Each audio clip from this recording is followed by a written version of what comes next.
Vous êtes mes étoiles. Mesdames, messieurs du jury, cher public, vous êtes mes étoiles. Je vous le dis sincèrement, vous êtes des êtres brillants. Je le vois même à cette distance, vous restez étincelants. Vos regards éclairent la salle, vos esprits illuminent la scène, et votre exigence fait briller ceux qui osent parler devant vous. Vous êtes d'une blancheur presque divine, mais rassurez-vous, on se ressemble bien plus que l'on ne croit. Je vous l'assure, tel que je vous vois d'ici, vous êtes tous noirs. Vous êtes ces étoiles, celles que l'on espère atteindre, celles que l'on admire, celles qui donnent envie de s'élever. Alors je vous regarde, je vous admire, je me laisse guider par vous, mais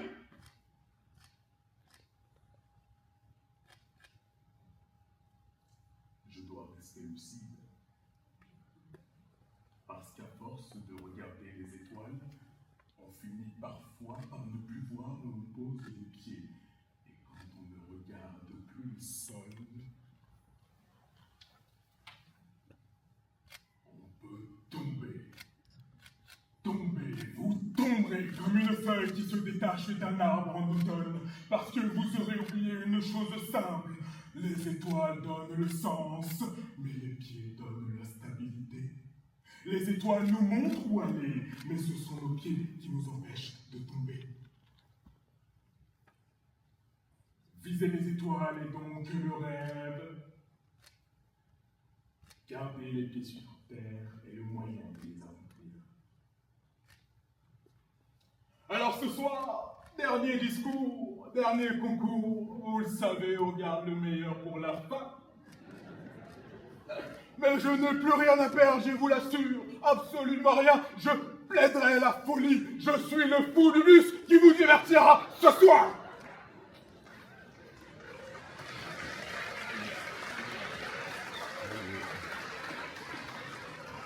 Ce fou vous préviendra de 3 chutes, 3 manières de tomber, 3 manières d'éviter ces chutes en gardant les pieds sur terre. La première chute arrive quand on regarde les étoiles et qu'on oublie que les rêves ont besoin du sol pour devenir réels. Car oui, voilà le premier argument, garder les pieds sur terre permet réellement d'accomplir ses rêves. Lorsqu'on vous dira de viser ces étoiles, vous la pointeriez du doigt, vous vous rendrez compte à quel point elle est éloignée de vous. Alors, quand l'ambition devient irréaliste, elle cesse d'être un moteur, elle devient un vertige. Et pourtant, c'est souvent là que naît la plus grande force, ce moment où l'on comprend que le rêve ne tombera pas du ciel, qu'il ne descendra pas comme une étoile filante, qu'il faudra bâtir votre rêve, pas dans les nuages, mais sur terre. Pierre après pierre, pas après pas. Oui, ce sera long, oui, ce sera dur, mais justement, c'est cela qui le rend possible. Imaginez un travailleur. Il ne devient pas excellent du jour au lendemain, non. Chaque matin, il se lève, il apprend, il travaille, il progresse. Tout ça pour ne pas valider son premier semestre. Mais petit à petit, son effort devient expérience, son expérience devient compétence, et un jour, son rêve devient réalité. Parce que la réussite ne tombe jamais du ciel, elle se construit jour après jour. Alors oui, réalisez vos rêves, et peut-être que demain, parmi vous, il y aura des psychologues, médecins, scientifiques, mages, sorciers. Alors ce soir, gardez les pieds sur terre pour éviter cette première chute. Vient cette seconde chute, dont je suis dans l'obligation de vous prévenir. Elle arrive quand on regarde trop les étoiles et qu'on se perd dans l'infinité des possibles. Parce que parfois, Regarder le ciel ne nous donne pas la liberté. Et c'est le fait de garder les pieds sur terre qui nous rend réellement libres. Voilà. Nous croyons que plus nous avons le choix, plus nous sommes libres. Mais c'est souvent l'inverse. Regardez le ciel, une infinité d'étoiles, et face à cette immensité, une question surgit. Laquelle choisir? Oui, celle-ci. Peut-être celle-là. Je choisirais celle-ci, même si sa position est plus loin que la mienne. Et pendant que l'on hésite, on n'avance plus. L'abondance des possibles devient une prison. Chaque choix exclut tous les autres. Choisir une étoile, c'est renoncer à toutes les autres. Et soudain, la liberté devient une angoisse. L'homme est condamné à être libre. Oui, condamné parce que choisir, c'est porter le poids de toutes les possibilités abandonnées. Mais regardez maintenant. En gardant les pieds sur terre, la terre ne nous propose pas 1000 directions, non. Il nous propose un pas, puis un autre. Et dans ce mouvement simple, quelque chose d'étrange se produit. On avance. La liberté n'est plus dans le choix infini, non, il est dans le mouvement. Regardez les relations humaines. Deux personnes se rencontrent. Elles sont bien ensemble. Mais au moment de s'engager, une pensée surgit.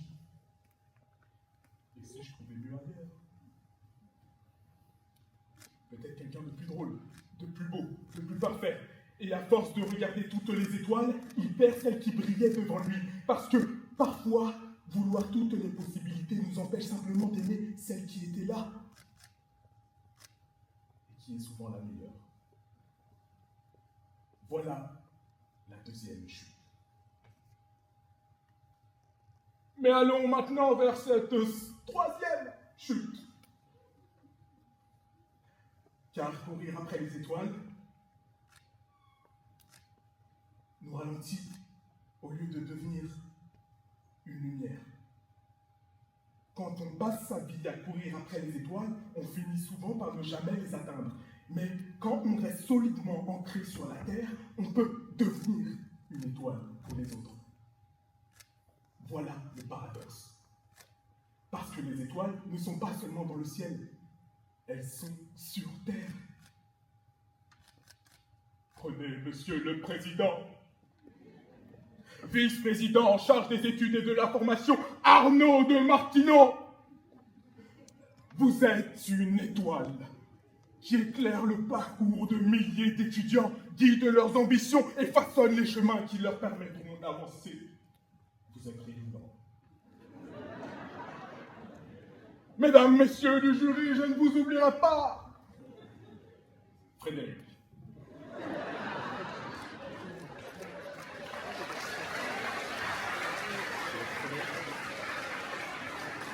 Fred pour les intimes. Fred est une étoile qui éclaire le droit pénal, une étoile qui sur cette terre transmet le savoir, qui forme les esprits et guide les parcours. Monsieur Frédéric, vous êtes étincelant. Marie le renard, une étoile, oui, vous en êtes une, présidente de la conférence Lysias. Une étoile qui fait vivre l'éloquence, qui rassemble les voix et qui relève les talents. Une étoile qui, sur cette terre, fait briller ceux qui osent prendre la parole. C'est magnifique.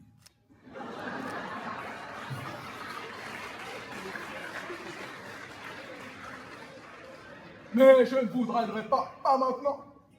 Cela demande simplement de garder les pieds sur terre, de travailler, d'apprendre et de persévérer. Et parfois, sans même s'en rendre compte, celui qui a avancé les pieds dans la poussière devient une étoile aux yeux des autres. Alors, mesdames et messieurs du jury, cher public, la vraie question est, nous pouvions devenir une étoile pour quelqu'un. Oui, les étoiles sont ici. Dans cette salle, dans nos vies, parfois un simple sourire suffit, un geste, une parole, et soudain, quelqu'un retrouve un peu de lumière. Mais donnons surtout ici, donnons tout sur cette terre, là où nos pas comptent, là où nos actes changent réellement. Alors, Ne l'oubliez jamais, vous êtes ces étoiles. Je vous le dis sincèrement, vous êtes des êtres brillants. Je le vois même à cette distance, vous restez étincelants. Vous êtes ces lumières qui guident nos pas, ces repères qui, quand on doute de soi, brillez. Mais n'oubliez pas, les plus belles étoiles marchent pas à pas. Mesdames, messieurs du jury, cher public, souriez, vous riez.